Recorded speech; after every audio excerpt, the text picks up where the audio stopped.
السلام علیکم ورحمۃ اللہ وبرکاتہ۔ دوستوں، درس قرآن و حدیث صرف 10 منٹ میں آپ سمجھ سکتے ہیں کہ اللہ ہمیں قرآن میں کیا پیغام دے رہا ہے۔ اس درس کو اینڈ تک دیکھیں اور دیگر دوستوں سے بھی شیئر کریں۔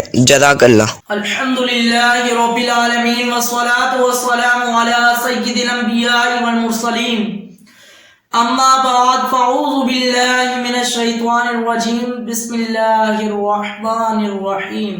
ناظرین کرام، ایک مرتبہ پھر حاضر ہوئے ہیں سلسلہ درس قرآن لے کر آپ کی خدمت میں۔ امید ہے کہ آپ بخیر و عافیت سے ہوں گے۔ اللہ تعالیٰ مجھے اور آپ کو، ہم سب کو، امت محمدیہ کو اپنے حفظ و امان میں رکھے۔ آج ہم سماعت کریں گے سورہ بقرہ کی آیت نمبر 101۔ آئیے سنتے ہیں کہ اللہ تبارک و تعالی نے اپنے پاک کلام کی پاک آیت میں ہمارے لیے کیا پیغام دیا ہے۔ بسم اللہ الرحمن الرحیم۔ ترجمہ: اللہ کے نام سے شروع جو نہایت مہربان رحم والا ہے۔ وَلَمَّا جَاءَهُمْ رَسُولٌ مِّنْ عِندِ اللَّهِ مُصَدِّقٌ لِّمَا مَعَهُمْ نَبَذَ فَرِيقٌ مِّنَ الَّذِينَ أُوتُوا الْكِتَابَ كِتَابَ اللَّهِ وَرَاءَ ظُهُورِهِمْ كَانُوا لَا يَعْلَمُونَ۔ ترجمہ: اور جب ان کے پاس اللہ کی طرف سے ایک رسول تشریف لایا جو ان کی کتابوں کی تصدیق فرمانے والا ہے، تو اہل کتاب میں سے ایک گروہ نے اللہ کی کتاب کو پیٹھ پیچھے یوں پھینک دیا گویا وہ کچھ جانتے ہی نہیں۔ جاءکم رسول، جب ان کے پاس رسول آیا۔ رسول، یہاں رسول سے مراد سرکار دو عالم صلی اللہ تعالی علیہ وآلہ وسلم ہے، اور چونکہ آپ صلی اللہ تعالی علیہ وآلہ وسلم توریت، زبور وغیرہ کی تصدیق فرماتے تھے، اور خود ان کی کتابوں میں بھی حضور پر نور صلی اللہ تعالی علیہ وآلہ وسلم کی تشریف آوری کی بشارت اور آپ صلی اللہ تعالی علیہ وآلہ وسلم کے اوصاف و احوال کا بیان تھا۔ یہ تو بات ہے بالکل کہ اللہ تبارک و تعالی نے توریت کے اندر، زبور کے اندر اور دوسری کتابوں کے اندر حضور علیہ السلام کے اوصاف اور کمالات کا ذکر کیا ہے۔ حضور علیہ السلام کے حسن کا، حضور علیہ السلام کے اخلاق کریمہ کا اور دیگر اوصاف کا حضور اللہ تبارک و تعالی نے یہ حضور علیہ السلام کے اوصاف کا ذکر کیا ہے۔ اسی لیے تو انہوں نے توریت کے اندر رد و بدل کر دیا، حضور علیہ السلام کے اوصاف کو نکال دیا۔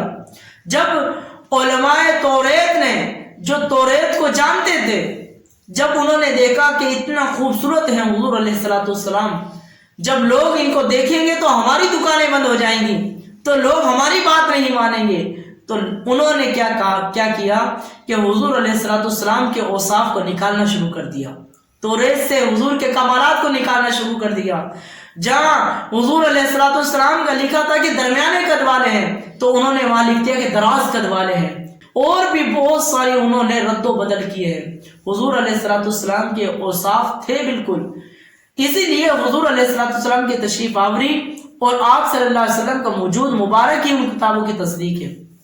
لہذا اس بات کا تقاضا تو یہ تھا کہ حضور علیہ السلام کی آمد پر اہل کتاب کا ایمان اپنی کتابوں کے ساتھ اور زیادہ پختہ ہونا، مگر اس کے برعکس انہوں نے اپنی کتابوں کے ساتھ بھی کفر کیا۔ مشہور مفسر سعد کا قول ہے کہ جب رسول کریم صلی اللہ علیہ وسلم کی تشریف آوری ہوئی تو یہودیوں نے توریت اور قرآن کا مقابلہ کیا۔ جب دونوں کو ایک دوسرے کے مطابق پایا تو انہوں نے توریت کو بھی چھوڑ دیا، ایک دوسرے کی یہ ہماری کتاب ہے، یہ حضور علیہ السلام لے کر آئے، تو دونوں کا مقابلہ کرنے لگے، یہاں تک کہ انہوں نے اپنی توریت کتاب کو بھی چھوڑ دیا۔ وراء ظہورہم، اپنی پشتوں کے پیچھے، پیٹھ پیچھے پھینکنے سے مراد اس کتاب کی طرف سے بے التفاتی کرنا ہے۔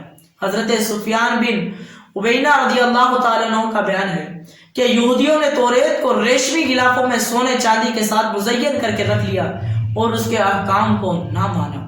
یعنی ان لوگوں نے بھی جو اللہ تبارک و تعالیٰ نے ان پر جو پاک کتاب توریت نازل کی تھی، جن پر ان کے احکام پر عمل کرنا ان پر ضروری تھا، تو انہوں نے بھی اس کتاب سے اعراض کر لیا، منحرف ہو گئے. پیٹھ پیچھے سے پھینکنے سے مراد یہ نہیں کہ واقعی انہوں نے پیٹھ کے پیچھے پھینک دیا، اس سے مراد یہ ہے کہ انہوں نے اس پر عمل کرنے سے منہ موڑ لیا. مبالغے کے ساتھ بولا ہے. حضرت سفیان کا فرمان ہے کہ یہودیوں نے توریت کو ریشمی غلافوں میں سونے چاندی کے ساتھ مزین کر رکھا تھا، لیکن اس کے احکام نہیں مانا کرتے تھے. آج بھی ہماری قوم کے اندر یہ ہے، قرآن کریم کے غلاف کو اچھے سے اچھا بنا لیتے ہیں، خوبصورت ترین بنا لیتے ہیں، کھولنے کی توفیق نہیں ملتی. گھر چینج کرتے ہیں، سب سے پہلے قرآن خوانی ہوتی ہے. اچھی بات ہے، اچھی بات ہے، میں اس چیز کا انکار نہیں کر رہا، لیکن صاحب کبھی قرآن کو خود بھی تو کھول کر پڑھیں، اس کو سمجھے. پاک رب نے پاک قرآن مجید میں پاک آیات میں ہمارے لیے کیا پیغام دیا ہے، سمجھے، اس کو سنیں. اللہ تعالیٰ نے ہم سے کیا خطاب کیا ہے، کس بات کو سمجھایا جا رہا ہے اس آیت میں. تو کہا کہ ان لوگوں کا یہ شیوا ہوا کرتا تھا کہ وہ قرآن توریت کو جو ہے اچھے سے اچھے غلاف میں سجایا کرتے تھے. اور آج بھی جو ہے ہم قرآن مجید کو بالکل اچھی بات ہے، میں اس کا انکار نہیں کر رہا، لیکن قرآن کو کھول کر پڑھنا بھی چاہیے، قرآن کو سمجھنا چاہیے. اس سے معلوم ہوا کہ اللہ تعالیٰ کی کتاب پر عمل نہ کرنا اسے پیٹھ پیچھے پھینک دینے کے مترادف ہے. اگرچہ اسے روز پڑھے اور اچھے کپڑوں میں لپیٹ کر رکھے، جیسے یہودی توریت کی بہت تعظیم کرتے تھے، مگر حضور پر نور صلی اللہ علیہ وسلم پر ایمان نہ لائے تو اس پر عمل نہ کیا گیا، گویا اسے پشت ڈال دیا. آج کے مسلمانوں کا حال بھی اس سے بہت مشابہ ہے کہ قرآن کریم کے عمدہ سے عمدہ اور نفیس نسخے گھروں اور مسجدوں اور الماریوں کی زینت بنے ہوئے ہیں. ریشمی غلاف بھی ہے، ان پر موجود بھی ہے، لیکن پڑھنے سمجھنے عمل کرنے کی حالت یہ ہے کہ ان الماریوں اور ریشمی غلافوں پر گرد کی تہ جم چکی ہے. وہاں دوسری چیزوں نے اپنے گھر بنا لیے ہیں. آپ قرآن کریم پر ہاتھ ماریں تو اتنی اس پر دھول اٹھتی ہے. یہ قرآن کریم میرے پیارے ناظرین کرام، قرآن مجید وہ کتاب ہے جو دنیا کی تمام ترین کتابوں سے عظیم ترین کتاب ہے. اس کا کوئی مقابلہ نہیں کر سکتا. اس کے اندر اللہ تبارک و تعالیٰ نے اسلام کے احکام کے، انسان کے کائنات وجود بخشنے کے تمام قانون اور اصول اور ضوابط اس قرآن مجید کے اندر جمع کیے ہیں. ہم سمجھے تو کبھی قرآن مجید کو. ایک صحابی رسول فرماتے ہیں کہ اگر میری اونٹ کی رسی گم ہو جائے تو وہ بھی میں قرآن مجید سے ڈھونڈوں. اتنا علم رکھا ہے اللہ تبارک و تعالیٰ نے. تو جن کے دل میں اللہ تعالیٰ کی آیت سن کر ڈر جاتے ہیں، ان کے اعضاء اللہ کے خوف سے کانپ اٹھتے، جن کے دل اور دماغ قرآن کے انوار چھائے ہوئے تھے، تو جو قرآن کریم کے حلال اور حرام کا علم رکھتے تھے، تو پہلے یہ لوگ ہوا کرتے تھے جو قرآن کی آیتیں سن کر رو پڑتے تھے، خوف آ جایا کرتا تھا اور ایک جو ہے رکت طاری ہو جایا کرتی تھی. آج تو اس طرح کی کوئی کیفیت ہی نہیں بنتی. وہ معزز تھے زمانے میں مسلمان ہو کر، ہم خوار ہوئے تاریک قرآن ہو کر.